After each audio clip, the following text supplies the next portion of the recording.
Streets Unplugged by the Luxembourg Street Photo Collective. Salut tout le monde, bienvenue sur ce podcast Streets Unplugged, donc du collectif Luxembourg Street Photo Collective. Merci beaucoup d'être là à notre écoute et aujourd'hui nous avons le plaisir d'avoir comme invité Nader Ghavami. Bonjour. Bonjour ou bonsoir. Bon On verra. Bon dia, ouais. Tout va bien, Nader? Merci, ça va bien. Merci pour l'invitation. Voilà, on se trouve au café Intense Coffee à Bonnevoie. Donc, vous savez, chers amis, qu'on aime bien enregistrer nos podcasts avec une ambiance de café, avec plein de petits bruits, de petits cliquetis derrière, au fond. Donc, voilà, ça ajoute un peu au côté bohème de notre podcast. Donc, aujourd'hui, nous avons Nader avec nous. Nader, que je connais depuis pas mal d'années. Un bail. On va parler en français parce que voilà, on a l'habitude de parler en français, toi et moi. Oui. Et c'est plus facile pour la spontanéité. C'est très bien. Nader, donc j'ai pas préparé un résumé de ton parcours parce qu'en fait, il y a tellement de ramifications. En fait, tu vas toi-même nous résumer un peu comment tu es venu à la photo et un peu comment tu t'es professionnalisé aussi et quels sont un peu tes domaines d'action. Ce que je peux dire, c'est que la première fois que j'ai eu contact avec toi, c'était lors d'un concours organisé par l'OAI il y a très longtemps. Un concours autour de regard sur l'architecture au Luxembourg et tu avais remporté le premier prix avec une très belle photo, je m'en souviens très bien, prise depuis le train, je pense à Bétambourg. Oui, exactement. Ouais, c'est une magnifique photo et depuis lors, voilà, t'en as fait du chemin. Parce qu'on te retrouve à Luxembourg sur la scène de la photographie à différents endroits. Tu fais aussi bien de la street photo que du photo-reportage photo politique. Tu fais aussi des photos des portraits, des photos conceptuelles. Enfin, tu es un peu un touche-à-tout, mais toujours avec un regard très très précis, rigoureux, que j'apprécie énormément. Donc, j'ai en tête beaucoup de photos que tu as prises dans les rues, au flash aussi, extrêmement fortes, dynamiques. Aujourd'hui, ça devient un peu la mode, les photos flash dans la rue. Il y en a, c'est sur Instagram, ça, tu en as à l'appel. Mais toi, bon, tu l'as fait il y a très très longtemps et surtout toujours le bon moment. Voilà. Alors, Nader, je voulais d'abord que tu m'expliques comment tu en es venu à la photographie. Eh bien, quand j'avais 15 ans, mon père c'était son appareil photo, je l'ai pris et j'aimais toujours bien faire des photos. Et je voulais déjà devenir photographe à l'époque. Et j'avais une copine à l'école qui voulait devenir mannequin. Donc, Ça tombe bien. On avait tous les deux 15 ans. Et bon, on a fait quelques photos ensemble, tout ça. Enfin, il y avait toute une anecdote autour de ça. Et vers 18-20 ans, j'ai découvert la photographie de rue. Et là, ça a été une révélation, si tu veux. C'était quelque chose de... Voilà, quoi. C'était quelque chose de très, très différent. Parce qu'à l'époque, je me rappelle que c'était toujours quelque chose de nouveau. Dans la rue, il se passe toujours quelque chose. Donc, quand tu fais des photos un peu conceptuelles, de mode ou de charme ou quoi que ce soit, à la fin, c'est toujours la même chose, juste le contexte, il change, les décorations, les poses, tout ça. Mais dans la rue, il se passe toujours autre chose. Et ça m'avait beaucoup attiré à l'époque comme jeune photographe, quoi. Et puis j'étais un peu nourri par les quartiers Bresson, Capa, Douaneau, tout ça. C'était un peu mes modèles. Et je suis allé à Namur pour faire des études de photographie, que je n'ai pas terminé d'ailleurs, à cause d'une vie un peu compliquée, vie sociale un peu compliquée. Mais cette ferveur de la photographie m'est toujours restée. Et j'ai continué toujours dans la photographie de rue. Et je me rappelle que plus tard, je ne voulais même pas devenir photographe professionnel. C'était trop cheap pour moi. La photographie valait plus qu'un travail rémunéré. Mais je voulais aller, par exemple, en Yougoslavie, faire des reportages de guerre, des choses comme ça. Ce qui ne s'est jamais fait non plus. Parce qu'à l'époque, j'avais un permis de séjour ici à Luxembourg. Donc c'était très difficile pour moi pour voyager, tout ça. Donc Finalement, je suis resté toujours à photographier le quotidien banal, ce qui est très bien aussi. Très bien. Parce qu'en fait, tu es arrivé au Belgique d'abord et au Luxembourg, Au Luxembourg. ensuite. On est Et tu es arrivé au venu Luxembourg. de quel pays? D'Iran. On est D'Iran. venu Ah oui. Donc tes parents, toi, vous avez quitté l'Iran pour les raisons, j'imagine qu'on connaît, quoi. Oui, suite à la révolution islamique, la guerre surtout qui s'en est suivie. Moi, je suis venu à 11 ans. Et à l'époque, à 12 ans, les garçons ne pouvaient plus sortir du pays. Ils étaient enrôlés pour le front, tout ça. Donc, on est arrivé à Luxembourg. Et mes parents, comme beaucoup d'Iraniens, pensaient que ça allait durer 1 an ou 2 et qu'on retournerait en Iran. Donc, mon père a pensé c'est plus facile pour moi d'aller à l'école à Arlon. Comme ça, j'ai une langue en moins à apprendre. Et de toute façon, c'est provisoire. En finale, ils sont tous les deux morts ici à Luxembourg et enterrés. Ils sont devenus luxembourgeois. Ouais. On n'a plus jamais retourné en Iran, quoi. Mais ça, c'est l'histoire de tous les Iraniens. Enfin, tous les exilés iraniens. Un héritage commun, oui. Ouais. Oui. Donc, toutes tes armes, tu les as faites ici et en Belgique, je veux dire, Entre dans les Belgique et rues. Luxembourg. Ouais. Ouais. Donc, tu as un fond inamovible qui est la street photo. Ouais. Hein, c'est ça, c'est ton cœur de... C'est mon pédigré. Ton pédigré, ouais. Et je pense que vraiment, la street photographie, c'est la meilleure école de photographie. Ouais. C'est la meilleure école. À partir de la street photo, on va y revenir plus tard avec d'autres questions, mais à partir de la street photo, donc, qui est une pratique libre, comme tu dis, non rémunérée, c'est ce qui fait son charme, mais tu t'es professionnalisé petit à petit, parce qu'aujourd'hui, tu es un photographe professionnel, reconnu, et tu t'abordes différents types de photographies. Oui. Tu peux un peu nous résumer La panel, c'est vrai que c'est assez large. Par exemple, ici, après l'interview, je vais aller faire de reproduction d'œuvres d'art. Ok. Donc, et puis, ça passe par les portraits en entreprise. Je travaille beaucoup en entreprise, beaucoup corporate. Je ne fais pas de mariage, des baptêmes. Pas que je n'aime pas, mais c'est un créneau. Moi, je suis passé dans le créneau corporate. D'accord. Un peu par hasard, parce que j'ai travaillé avec beaucoup de presse. Et du fil en aiguille, j'ai eu des contacts dans les entreprises, dans la politique, tout ça. Donc, je me suis plus spécialisé là-dedans. Mais j'aime beaucoup faire les portraits. Oui, les portraits. L'architecture, j'aime bien. Je fais beaucoup moins, mais j'aimerais en faire plus. Les photographies d'intérieur. La photo de mode, j'aime bien. Je travaille avec quelques magazines ici. Je garde en mémoire aussi beaucoup de photos très fortes que tu faisais dans le cadre de la presse. Pour des magazines, je pense, comme Paper Jam et autres, où tu avais toujours un regard différent sur les moindres événements un peu banals, quoi, une conférence de presse, un discours d'un ministre. Tu cherchais toujours un peu une photo qui sorte de l'ordinaire. Oui, c'est le jeu. Et c'est là que je dis la street photographie fait beaucoup. Parce que la street photographie, tu essaies de raconter une histoire en une image. Et la photo de presse, il y a plusieurs façons de faire la photo de presse. Tu arrives, tu fais ton photo, ton boulot est fait, tu es payé. Mais après, tu peux essayer de faire autre. C'est pas toujours la photo que tu préfères que la presse choisit. Oui, parce qu'en général, la presse aime bien que ce soit clair et net et compréhensible par tout le monde. Ouais, exactement. Mais bon, c'est toujours des bonnes occasions de faire des belles photos des grandes personnalités. D'accord. Et comment la street a imprégné également ton travail, par exemple sur la mode ou sur... qu'est-ce que je peux encore penser? Oui, les photos d'entreprise, là, tu es axé sur les portraits, avec de l'atmosphère autour. J'imagine que tu crées une atmosphère.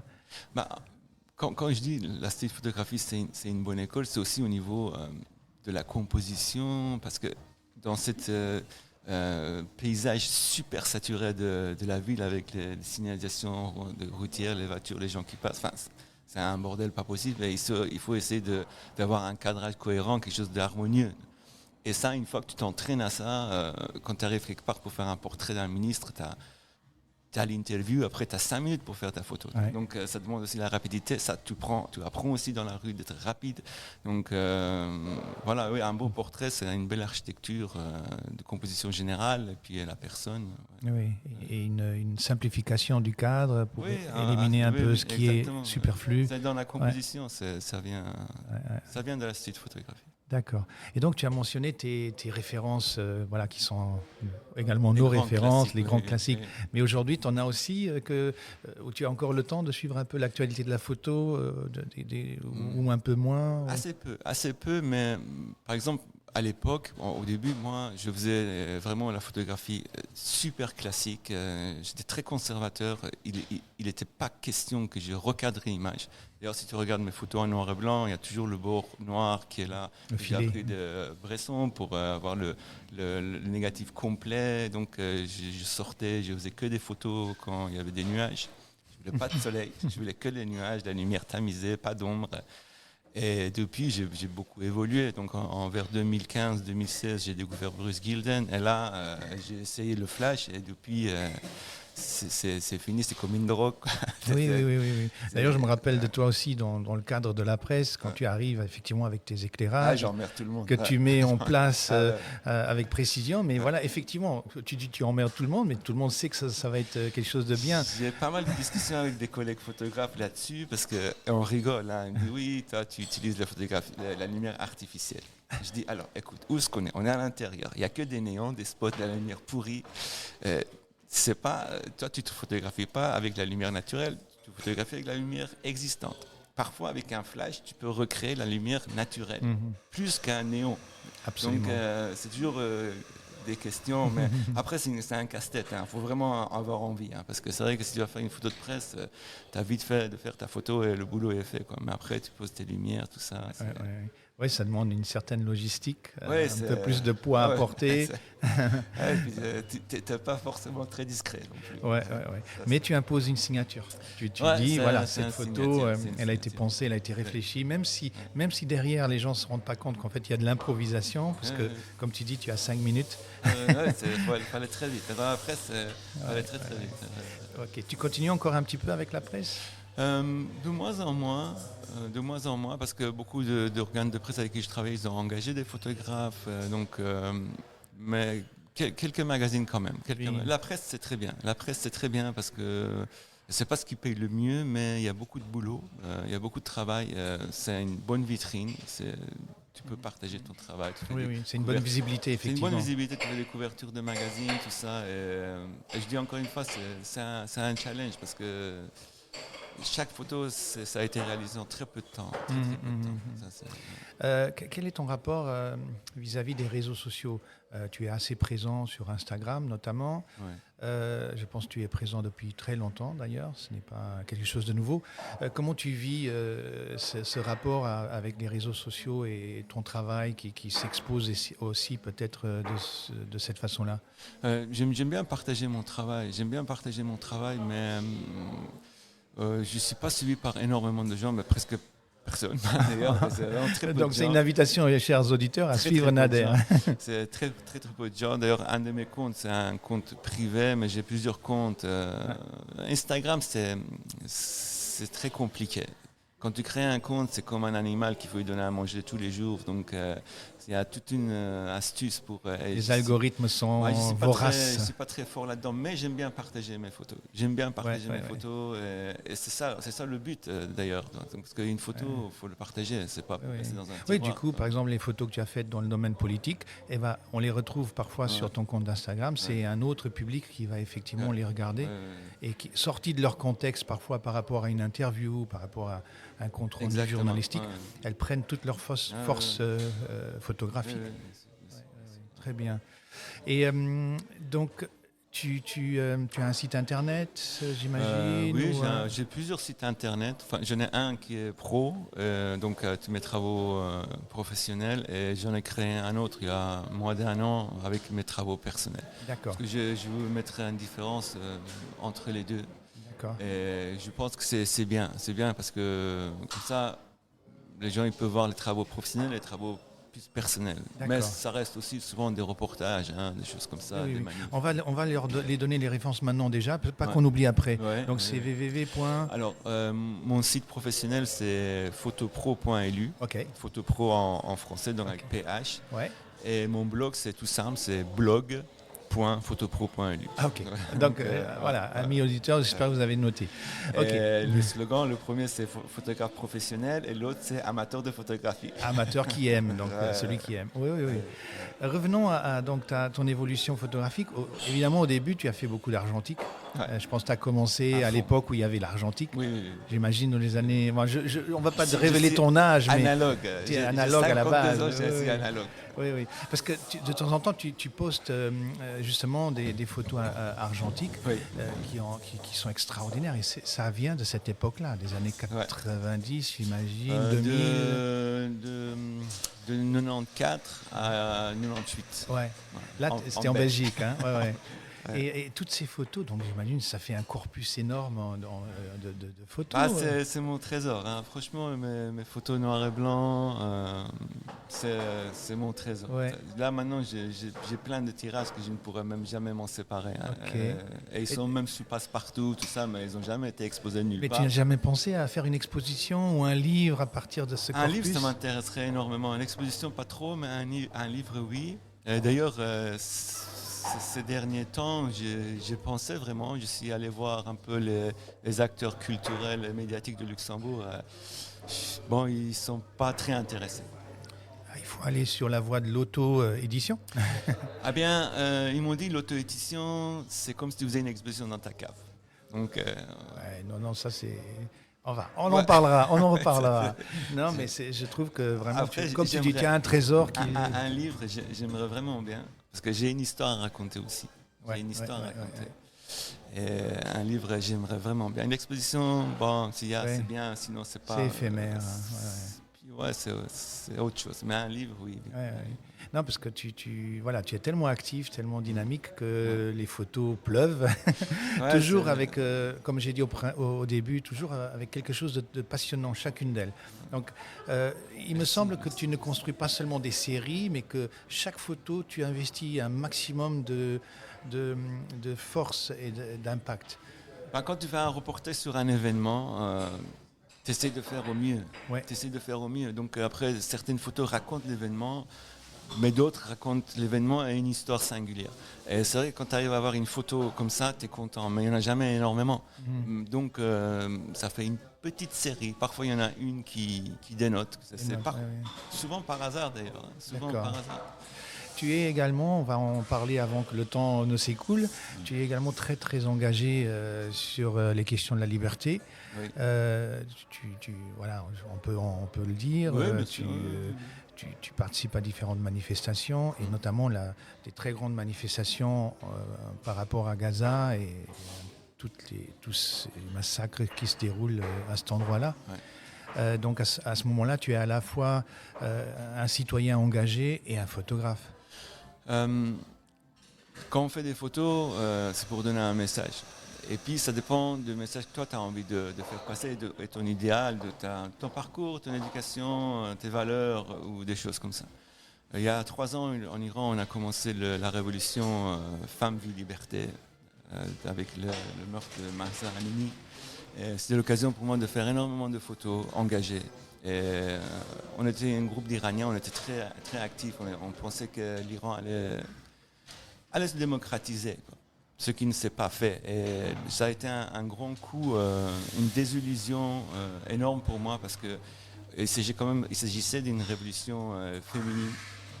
C'était disons que la plus grande révolte féministe de toute l'histoire de l'humanité s'est passée en Iran il y a 3 ans. Des jeunes filles de 16, 17, 18 ans qui sont descendues dans la rue, elles ont dit non, on veut la liberté, on veut vivre libre. Et j'étais sûr et certain que l'Occident soutiendrait cette révolte. Et on s'est rendu compte que ce n'était pas du tout le cas. Pas du tout, mais vraiment à un niveau incroyable que j'aurais jamais pu imaginer. C'était une grande désillusion de l'Occident dans lequel j'ai grandi, où j'ai épousé les valeurs. Et ensuite, le génocide à Gaza, ça a été carrément, alors là, franchement... Qui n'arrête pas, quoi, qui est en cours. Je me pose vraiment des questions sur notre démocratie et nos valeurs. Oui. Je me pose des sérieuses questions. Oui, parce qu'on ne peut pas faire plus évident que ça, quoi. Un génocide qui se déroule sous nos yeux. Mon père me disait toujours que la politique n'a ni mère ni père. Et il a raison, mais bon, il faut s'exprimer, il faut se battre. On vit dans une démocratie, mais la démocratie n'est pas voter tous les 5 ans et après aller faire une sieste. La démocratie se vit tous les jours. Tous les jours. C'est comme un patron quand il engage quelqu'un.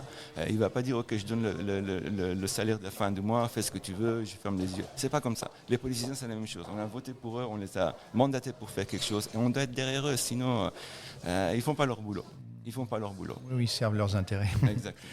Oui, tu m'as envoyé en guise de référence quelques photos qu'on va publier en parallèle au podcast. Bon, malheureusement, sur les Spotify, Deezer, on n'a pas encore trouvé la solution, mais sur notre compte Instagram, ces photos sont visibles. Et notamment, il y a une photo que tu as prise très récemment, lors d'une grande manifestation en Luxembourg contre le génocide à Gaza. Et là, cette photo que j'invite les auditeurs à rechercher, soit sur ton compte, soit sur celui à nous, notre compte. Donc Stop Génocide, mais tu as un point de vue extrêmement intéressant. Tu es au ras-le-sol. Tu as une espèce de tapis rouge qui se déroule jusqu'à ce message Stop Génocide. Et derrière, on voit les bâtiments du Kirchberg. Donc tu as toute une construction, toute une composition pour renforcer la force de ce message. Ouais. Et c'est un peu ton style. Ce que j'apprécie quand tu abordes la construction d'une image, c'est cette réflexion par rapport à un point de vue. Quand je dis que souvent c'est par hasard que quelque chose jaillit d'une photo, c'est cette photo-ci d'ailleurs était faite hier. C'était hier. Et j'ai cherché une composition un peu comme ça, avec un dynamique. Mais c'est après que je me suis rendu compte que cette trace de freinage, c'est comme si un freinage raté et derrière c'est marqué stop et génocide. Oui, et le rouge. C'est comme un dérapage. Voilà, c'est très fort. Je trouve que c'est très la symbolique, mais et puis le rouge qui ressort très fortement. Le par rouge, j'ai rapport au pensé bleu pendant du la prise de Kirchberg, vue, mais les traces de pneus qui foncent sur le génocide et la trace stop, ça parle d'un accident, tu vois, d'un dérapage. Et le dérapage, ça c'est le dérapage politique de l'Occident. D'accord. D'accord. C'est la force de n'importe quelle photo quand elle est réfléchie, c'est que la porte s'ouvre à plusieurs interprétations. Voilà, chacun il peut imaginer. C'est pour ça que moi, les photos, je pense que c'est important pour mettre la date et le lieu. Encore une fois, revenant à mon père qui disait toujours une photo sans date, sans lieu, c'est comme un homme sans pièce d'identité. C'est vrai. Donc je pense que la date et le lieu, c'est super important. Mais pas trop d'explications non plus. Pas trop de légendes, pas trop de textes. Le contexte est important, surtout dans le reportage un peu social, politique. Le contexte est important. Mais la date et le lieu souvent suffisent. Oui. Ok. Que penses-tu de l'évolution de la photo en général, avec l'irruption depuis 2-3 ans de l'intelligence artificielle qui crée de fausses images et qui envahit nos territoires, parce que quand on considère Instagram, il y a une foultitude d'images qui sont là maintenant, qui ne sont plus des vraies photos, c'est des constructions. Bien, professionnellement, je suis content d'avoir juste encore 10 ans à tirer. Puis, mais c'est vrai que ça fait peur. Ça fait flipper. Surtout pour quelqu'un comme moi qui vient d'une photographie si authentique. Je regrette tellement la disparition du négatif parce que c'était vraiment la matrice indiscutable. Un négatif, encore tu peux le retoucher, mais c'est super compliqué. Donc j'ai très attaché à l'image pure, l'image vraie. Mais c'est vrai qu'au niveau professionnel, j'utilise aussi le AI génératif de Photoshop et je trouve ça super pratique. Oui. Mais voilà, on ne peut rien faire contre, c'est une évolution, ça sera comme ça. Mais j'espère que ça ne va pas trop être au détriment de l'authenticité. Ouais. Ce qui se passe, c'est qu'effectivement, sur les réseaux, par rapport à un grand public et une grosse audience, ces photos que je trouve personnellement horribles, ces images horribles, ça fait du clic. Donc, tu as une prolifération de comptes soi-disant photographiques et en fait non, absolument rien de photographique. Est-ce que tu ne penses pas que, là on élargit un peu la conversation au-delà de ton expérience, mais je ne sais plus quel photographe a dit qu'il y a quand même une chance dans cette évolution de l'AI pour la photo argentique, pour le renouveau de la photo argentique qui est, comme tu as dit, la base matérielle qui confirme l'authenticité d'une image.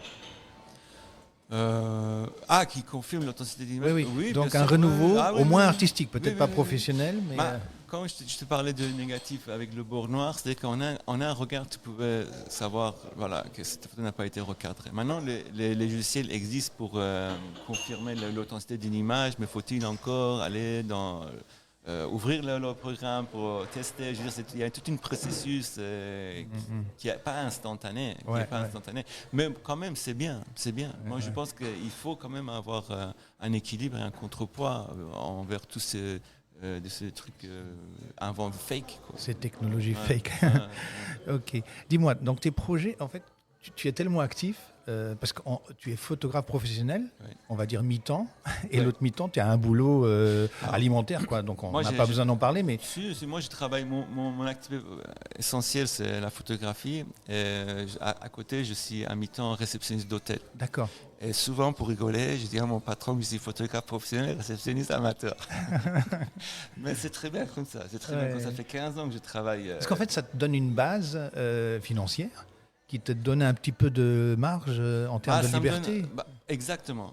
Exactement. Tu sais, parce que être freelance, c'est vraiment très difficile déjà pour trouver du boulot, mais aussi tu es à la merci de tout le monde. Mhm.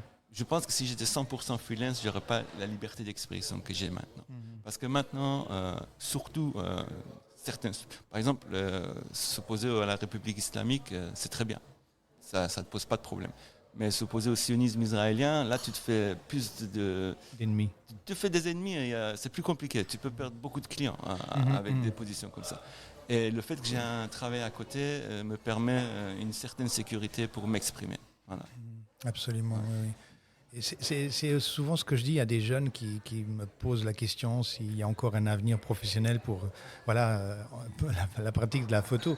Et je leur conseille toujours, trouvez-vous un boulot, qu'il soit alimentaire, qui vous donne un peu cette Oui, liberté il faut. financière. Et après, vous pourrez être créatif. En tout cas, au départ, il faut vraiment avoir un support. Un support, hein. Il faut avoir un support. Donc, tu es tellement actif que tu n'as pas encore vraiment le temps de faire des expos. On t'en a fait quand même des expos, hein. J'ai fait des rares expos avec des amis ou des collectifs. Avec vous, j'avais fait une expo. Ouais, tu avais Avec vous, à la participé au Light Leaks. Oui, Mais je oui. ne suis pas très branché. Expo. Ok. Je préfère être dans l'action. Mais je te répète, le truc que j'aimerais faire avant de mourir, c'est un livre. Ok. Ça, un livre. Un ou plusieurs, écoute. En tout cas, parce que j'ai quand même une histoire à raconter. Absolument. J'ai une ouais, histoire ouais, à ouais. raconter. J'ai une histoire à raconter.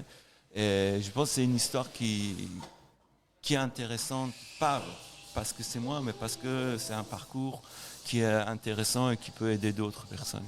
D'accord. Ouais. Ah bah j'espère que ça se fera, hein. Bah, on va essayer. En tout cas, le collectif, on est là, hein, pour te soutenir. Ouais, merci. Par Ouais. rapport à la photographie de rue, je voulais aussi un peu parler de mon style, un Ouais. peu, parce que moi j'aime beaucoup la photographie humaniste. C'est-à-dire que c'est l'humain que j'ai envie qu'il soit le sujet. Et c'est vrai que maintenant, on voit beaucoup de photographes qui ont fait de la photographie de rue très graphique, avec moins de présence humaine, avec l'accès beaucoup sur les couleurs, les ombres, le graphisme, Cadrage, ce que oui, j'adore. oui. Hein. Oui. J'adore, c'est des photos très très jolies. Mais ma façon à faire à moi, c'est souvent un grand angle, des personnes où l'humain, on respire l'humain. Parce que franchement, la rue, c'est un endroit magique. C'est un endroit magique parce que dans la rue, tu rencontres tout le monde. Tu rencontres tout le monde, des riches, des pauvres, des fous, des gens, Des bourgeois. des bourgeois, des amis, des ennemis. C'est dans la rue que tu rencontres tout le monde. Et il y a beaucoup de gens que tu rencontres dans la rue que tu rencontrerais jamais ailleurs. Absolument, ouais. Parce que les gens, ils sont entre eux. Les gens, ils passent leur vie entre eux, socialement. Et c'est seulement dans la rue que tout le monde se retrouve. Se croise. Se croise, c'est magique. Si moi, un jour, je ne sors pas dans la rue, c'est comme si j'avais perdu quelque chose. Ouais. Depuis gamin, il faut toujours que je sorte. Il faut toujours que je sorte. Et j'ai des amis qui sont très casaniers et qui veulent rester à la maison. Et je pense que quand tu as envie d'aller dans la rue et que tu as un appareil photo, c'est très vite, tu fais très vite de la street photographie. Ouais. Est-ce que tu as des territoires privilégiés, préférés au Luxembourgville, par exemple?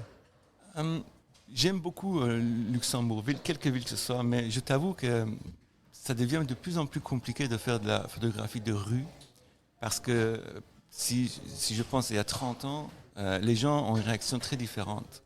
Et surtout que moi maintenant, je travaille beaucoup avec le flash et tout ça, et je fais moins de photographie de rue. Je m'exprime plus dans les manifestations, parce que là, les gens ils se laissent plus faire. Mais c'est vrai que faire vraiment de la photographie de rue, d'abord, il faut avoir le temps aussi, parce que je cours toujours à gauche, à droite. Mais la réaction des gens est différente aussi.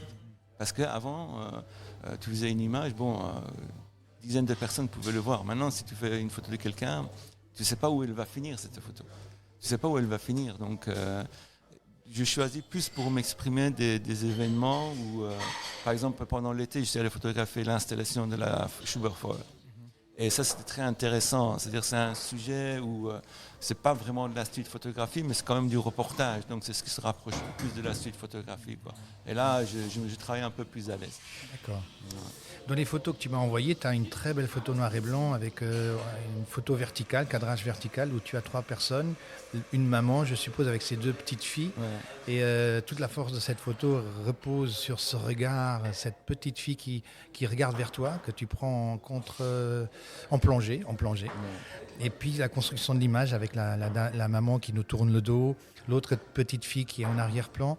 Donc tu as tout un cercle comme ça qui circule et ce regard de la petite fille.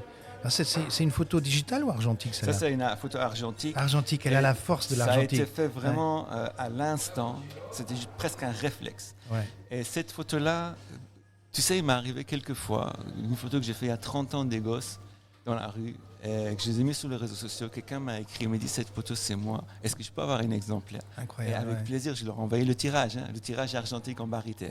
Et cette photo-là, j'ai toujours rêvé que cet enfant se reconnaisse quelque part et qu'elle me recontacte, mais jamais encore. On va avoir la quarantaine aujourd'hui. Ouais, la trentaine, on va dire. Très très belle photo.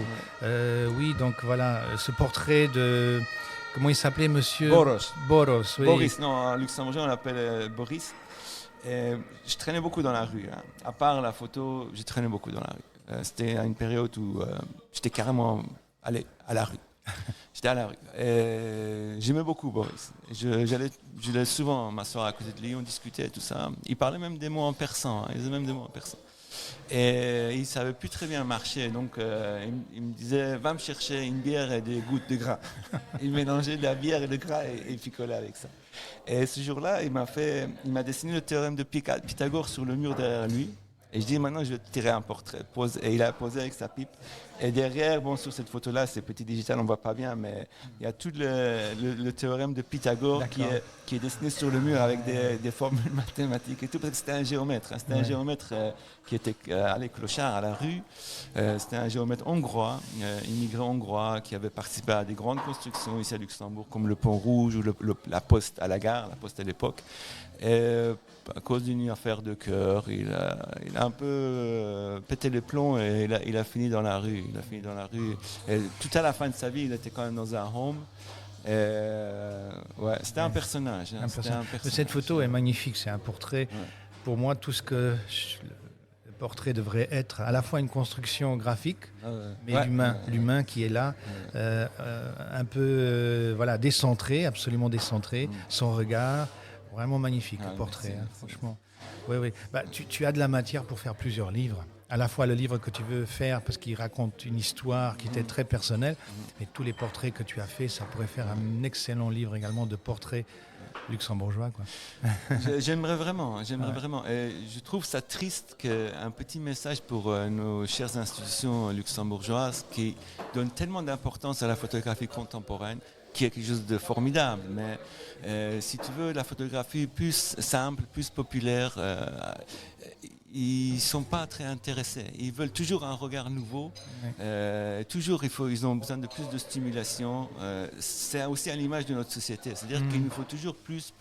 On doit être dopé chaque jour pour avoir des émotions. Pourquoi on a peu d'émotions, avoir une belle photo noir et blanc simple de quelqu'un qui marche dans la rue, c'est toujours aussi beau. Et je pense que c'est le rôle des institutions de un peu remettre cette image de la simplicité de la vie en avant. Parce que c'est tout un tout. Oui. C'est tout un tout. Et nous avons des grands noms de photographes luxembourgeois qui sont dans l'histoire, comme je pense maintenant directement comme ça à Norbert Ketter, bien qui sûr, dans les années 60-70 faisait d'extraordinaires photos. Eh bien, si tu vas au centre hospitalier, je te souhaite pas, mais tu vas dans les urgences, prends ton temps pour te promener dans les couloirs et tu vas avoir plein de photos de Ketter qui montrent le Luxembourg comme il était il y a 50 ans, il y a 60 ans avec la neige, les gens qui déblayaient la neige, tout des scènes magnifiques.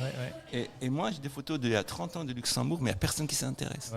Norbert Ketter, j'ai lu récemment une très belle formule, je pense que c'est lui qui l'avait dit, il photographiait les paysages comme des visages et les visages comme des paysages. Bravo. Donc, et moi j'ai en tête ces photos magnifiques à Esch dans les années 70, j'ai un livre à la maison et je dis ça, bon, personnellement c'est vraiment ça la photo pour moi. Oui. Donc moi je pense que toi tu as également cette veine humaniste très très forte et oui, comme tu l'as dit, j'espère vraiment que ça va se faire. Il faut que les autorités de l'audiovisuel changent un peu leur vision.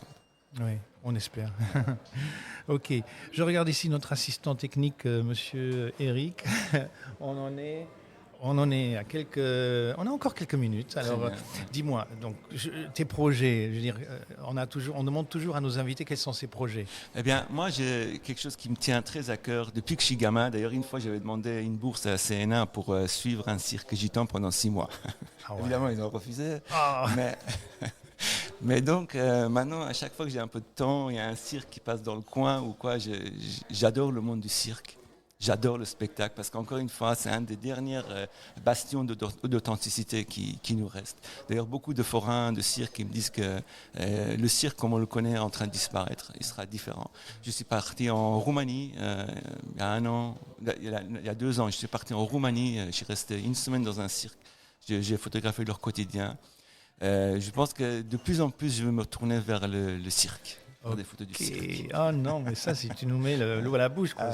J'ai envie de voir ces images, j'ai envie de voir ce livre. Si les auditeurs ils vont sur mon site, donc blog.photopro.lu, il y a déjà pas mal de photos de cirque, des portraits d'artistes de cirque, des quotidiens, tout ça. C'est un monde qui me fascine.